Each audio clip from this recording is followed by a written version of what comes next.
Let's take a quick example. What is this a picture of? Most people would probably say a chair, and of course they'd be right. Some people though might say it's a dining room chair. They'd also be right. Some people might also say it's a harvest-style dining room chair. They'd also be right. On the other end of the spectrum, some people might also say it's a piece of furniture. They'd also be right. Some people might say it's a home good. They'd also be right. And some people might say it's a thing. They'd also be right. What this object is exists at different levels of abstraction, and we need different levels for different purposes.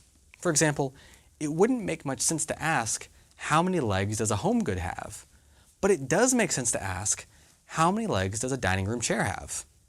Certain variables only make sense at certain levels of abstraction. Or, to take another example, imagine you want to buy a harvest-style dining room chair. Do you go to the harvest-style dining room chair store? Probably not. You probably don't even go to the chair store. You go to the furniture store. You know that that's the level of abstraction at which chairs are sold. They're sold as part of general furniture sales. And yet, you rarely go shopping for furniture. You don't go to the store thinking, I don't know if I want a chair or a table. You probably know what you want. This is an example of different levels of abstraction at work.